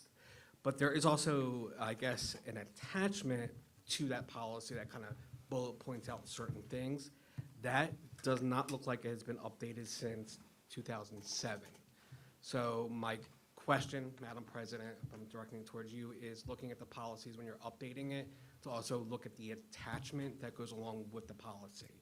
'Cause I don't know if maybe that could be overlooked or overshadowed. In it, I also think the policy talks about when you're changing policies, the public has a right to ask, to look at the policy. Oftentimes, we, as a public, ask questions, and the questions go either unanswered at the board, and according to the general policy, it can be answered or deferred to another member, a staff member, to give us answer at the time of the meeting, or investigate it and report it back. I would like to know if in the policy, can we, have the answer if it's an investigative issue where you guys could say, hey, I don't know right now, we'll get you an answer later. Can that answer be read in public at the next public meeting so the rest of the public knows what the answer is? I understand there are certain things where if it's a case by case where you're talking about a specific child and you can't get that information. I recall at one point Dr. Weiner used to, I believe, a lot of the questions, she would actually follow up and say, oh, we had a comment from last meeting. She would reread that comment and then give the answer in public. I recall that during pandemic time, watching it on the YouTube video. If we could incorporate some type of language like that into the policy, I think as educators, we always say there's no such thing as a stupid question, so it takes a lot of bravery to come up here, ask a question in public. A lot of times people may not even have thought about that question, but then kind of gets their gears moving and go, hey, I kind of want to know what that answer was, right? And oftentimes if it's just an emailed answer to the person who asked it, the rest of the public doesn't know where that landed. So that was just my main concern about the policy. I love the idea that you guys are looking into it and updating it. I look forward to getting more information on that. As I stand here, I had a couple questions. The education, the program that you said is available to students, I forget. Exact Path, yeah. For elementary school, I don't mean to be asking out of person, so if anybody, Madam President, if you know or can direct me, is it available to elementary school parents? Because the only thing that I have access to is Power School. And I would love to be able to see the career or the education path that my student is on. So if we could get an answer to that, that would be great. I think it's a great resource for parents to be able to see, that information. And then for facilities, I'm going to tell you, I said it before, I think you need to go back to a middle school, a 7th and 8th grade, for what it's worth. I know there is a huge undertaking in that, but I think we've tried and not really succeeded in having your K through 8 schools. I think at this point we need to be realistic and look at that. So that is all I have to say. Thank you. Dr. Lowry, Exact Path. There is a parent reporting metric that we can look at in principals and teachers and to making sure that parents get that. All right, do I just contact my building administrator to get that, or? Your child's teacher will always have the individual reporting metrics, but just for streamlining, I think we can talk amongst the district how we do this. Push. Cool, thank you. You just brought the question, Dr. Larry. Thank you. If I have my son's computer, can I go on it that way? Can he see his results? So every student has a login, they have just like you would go on like some of the HMH or Right. stuff. There's a login, they log into, there's a pathway that the kids follow, and the assessment results should be like. So that means I have to make my son bring his computer home. Okay, thank you. But a lot of his other metrics might not be as like. As detailed, right? Exactly. But at least you can get a gist of how they're, There's different, like, certain, depending upon the tier of interval of instruction, there might be, some students might be done, for example, like 45 minutes versus 90 minutes. minutes, right, right, right. Okay, thank you. I agree, I think we need to make sure we notify and get that stuff. Okay, Raquel Irons.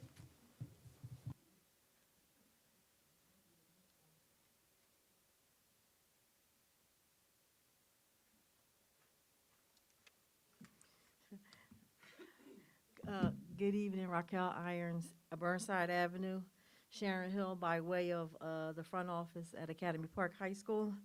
I just had page 2, under finance, number 1. I just wanted to ask that the public, we do support this ratification. Mr. Sharon is off to a good start, even though it's only been a short amount of time. He's very professional, and I can only report out what I see in the building. A lot of people don't get to see it in the building. Parents work, and parents do ask me, and I say he is off to a good start. I want to thank the administration. Good pick. Anyway, he's a very nice gentleman, and I'm excited for Mr. Sharon to be in our building, and when you see him, welcome him, please. Okay, so also a few things. I wanted, I get up here and I want to say thank you, because, we have for a while, we've had so much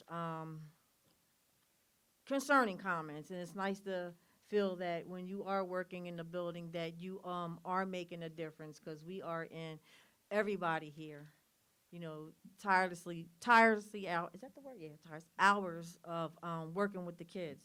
So I first want to start off with our dynamic duo.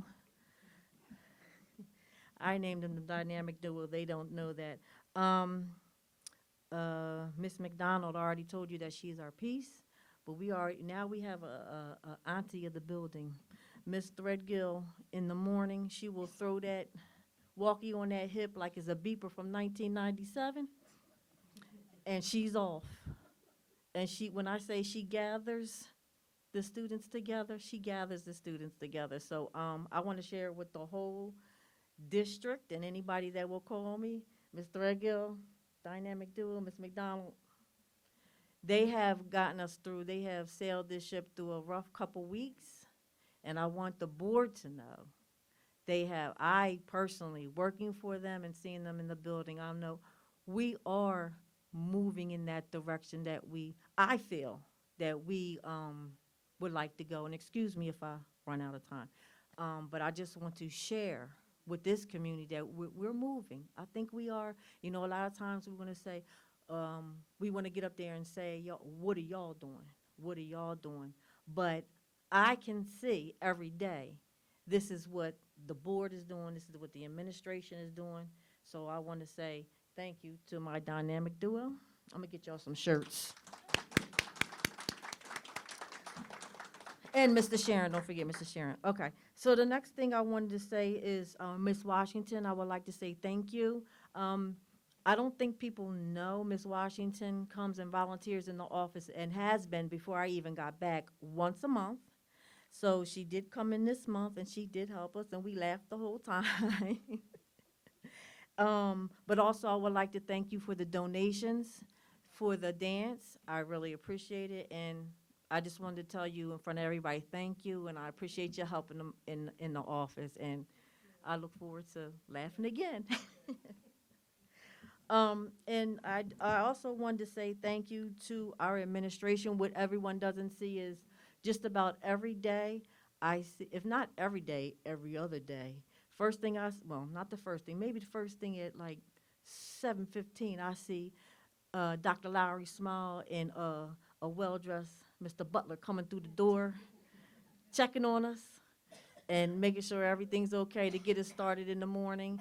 And then follow up, Dr. Winder's right behind him. And if you don't know, Dr. Winder has been in the building for probably since I've been there. Can you excuse me for that 3 minutes? I'm sorry. Probably since right after I came, and she is doing discipline in the building to help while our other administrators are out. So Dr. Winder, I want to say thank you for that. And then we have all the other administrators, Dr. Winder, Mr. Butler, Dr. Ryan, Dr. Ryan and Reddick Smack usually come over. Reddick Smack will swing over during lunchtime. And she comes on in and handles that lunch crowd. And then we have Mr. Curry. Mr. Curry is even down there working on the plumbing and setting off alarms and stuff. So he's there working, y'all. He is there working. So, and all the administrators, Ms. Hudson come through the building. Mr. Baxter will bring it up on in. He's all there all day, but he will do that dismissal.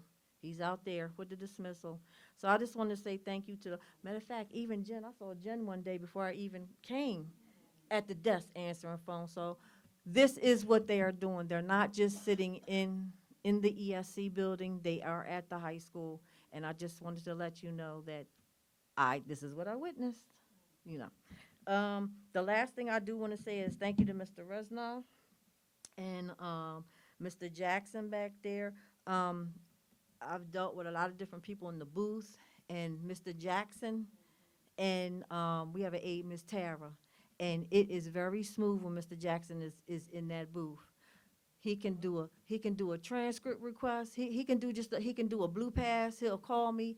It's the communication that he's very, and he breaks up a couple fights too here and there. In the meantime, he might have the phone here, but he's here with the, yeah. So I just want to say thank you.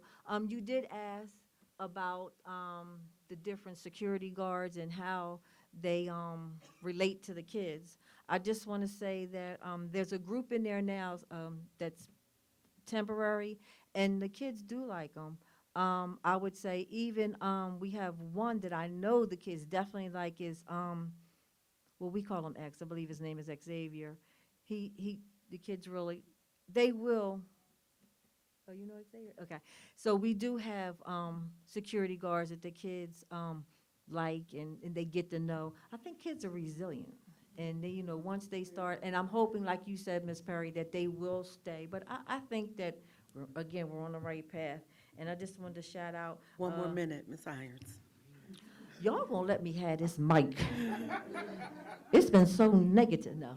And I just want to say, shout out to the rest of our security, Ellis, and he's our other security person. So we are on the right direction, and I just ask everybody to pray for us and pray for our district. And I'll be back up here next week, y'all. See you, bye. Thank you so much. We appreciate the progress report. Francesca Barley.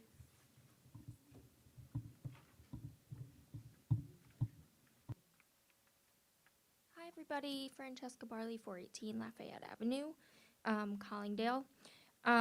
So just a couple of things really quick. I just wanted to point out, like, what Miss Perry said, like, about the security guards. I get it, like, the contractors and people change in and out, but I do want to let you know that that first day that the new people started, my daughter was terrified. Like, there was a man walking around, she said, upstairs. He had no ID. He had a face tattoo. She was just a little bit taken aback by that. And then when she asked staff, like, who is this man, staff didn't know. So I don't know if that was like they just started and it was a miscommunication, but it was kind of concerning that she had asked like a teacher and the teacher's like, I don't know who it is. So I was just hoping that maybe we could, with the new security that's coming in and we have the faces and hopefully they won't change out, but maybe we can have like them introduced to the staff at least so they know, so they can reassure the kids like, no, they're here for your safety, etc. And then the second thing I wanted to talk about was with human resources, do we always count, or do other districts also, are we giving credit for their experience and steps at previous schools? I don't know if that's, like, are other districts doing that? Just because I have a concern with just some of the amounts, especially with the new social worker. Like, our current social workers that have been in the district for 15 years don't make that amount. And so I'm fearing that our 15-year-plus social worker is going to walk and go somewhere else, or the ones that we have had for a couple of years. So that's my only concern about that. And are we the only district right now that's offering, or is everybody else offering? If somebody could get back to me on that, maybe human resources. That's it. Thank you. Michelle McGowan.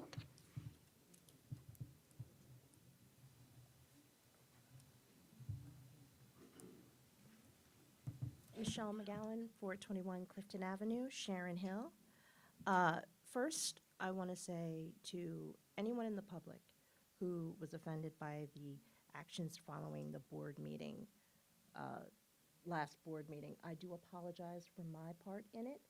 While I do not apologize to the board member, I do apologize to the public for my behavior. That is not the me that I want out there. That's not me. Did want to ask about do we reevaluate Cardinal Point? Like, do we regularly go through and reevaluate their practices? Do we follow reviews and things like that? My only concern when it comes to having contracted people is while yes, we see the big number that we pay, that's not what's going directly to the officer. The company takes a good chunk of that. So when you have a company that's hiring in very low, you're going to get the people who are willing to work very low. So in that realm of you get what you pay for, I'm always leery when I know that we're contracting things out because so much of that money is going to the company, not to the person. And that's where I start to get concerned, because people who are coming in may not necessarily be coming in with the right mindset. Like, if you've got someone that's coming in from the prison system, coming into a high school, that may not necessarily be the right fit for what's going on with the school. So that's where my concerns come in with that. And that's why I was saying, while I get with Cardinal Point being the ones doing the hiring, we don't really have too much say in what qualifications they need to be in the building. Is there a way to start working with them to saying, at a minimum, we would like people with this particular background, this particular, like, just to make sure that we are ensuring that the right type of people are coming in to be security. That's all I wonder when it comes down to that. Like when we hire ourselves, we obviously can set the criteria that we want for an employee. Next point, what is happening with safe corridors? At the last meeting, we asked for the contract for it, but I didn't see it on the agenda this time, which was kind of odd because we already got the RPF for them, and I thought we were just waiting on the contract, and then that it would be coming up for a vote, but now I don't see it on the agenda at all. I'll respond to that. So we did request a copy of the contract. It is under review. There has been board discussion about some of the details of the contract. So that's all I can say at this point, but the contract has been received, and we're working through some of the questions that I have had, questions that the solicitor has had, and questions that board members have had. But it is in that process, but we're not done those discussions at this point. Thank you. I think it was just more or less wanting Yeah, sure. any kind of an update. Yeah. Would have been helpful. Thank you. With all of the resignations, why have we only had 4 exit interviews? That seems to be like, that would be the key way to figure out why people are leaving. Everyone can make assumptions as to why teachers are fleeing, but if we're able to conduct an exit interview with someone who is leaving, number one, we may have an opportunity to retain that person. Number two, you have an opportunity to fix the condition that caused the person to leave in the first place. If we're fixing those issues, then we're kind of stop the hemorrhage of people leaving because you're addressing those issues directly and being proactive. So each employee, when they put in their resignation, they get an email back with all the details about all the benefits and all of that, and a request for them to have an exit interview.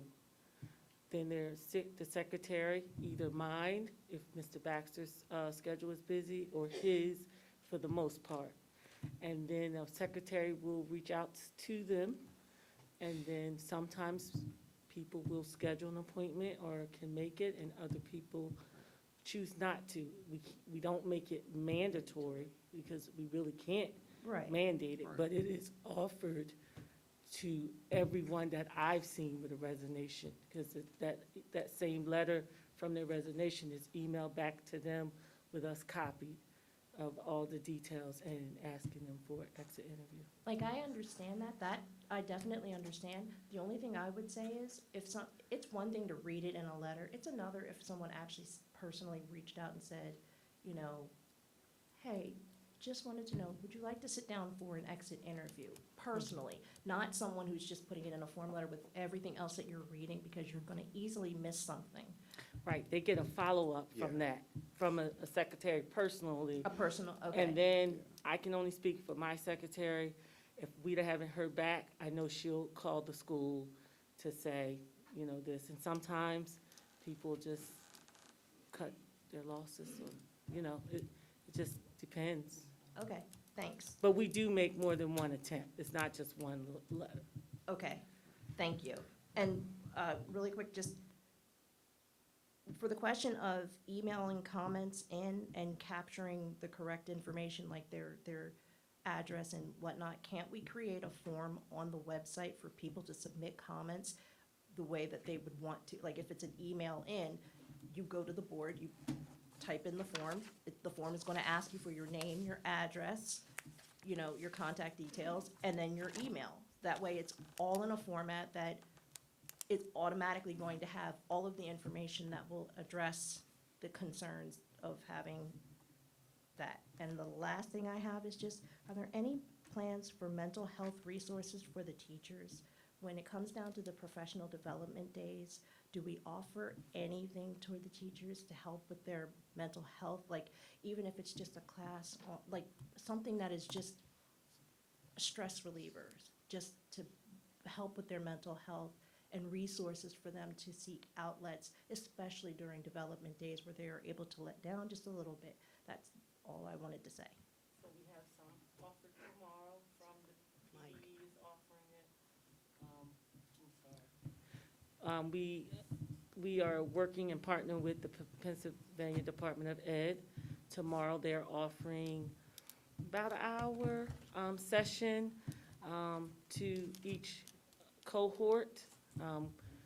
We have some intermittently throughout the PD, and then we've tried to do some of our early dismissal, late arrival times is to just kind of give them a minute to breathe because they are covering so much. Okay, yeah, Okay. thank you. I'm glad, super glad to hear that. Thank you. Yeah, I mean, we would love to do more, but we're doing what we can with Right, the circumstances. right.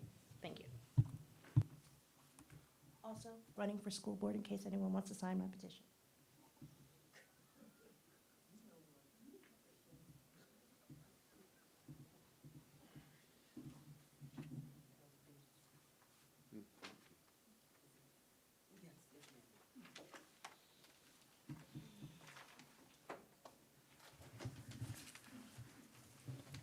Thanks, everybody, for joining us this evening. Our upcoming meetings, we have school board business next Thursday, February 23rd at 7. The committee of the whole is Thursday, March 16th at 6 p.m. And also in March, school board business, that is March 23rd at 7 p.m. Thanks for joining us tonight. Have a great night.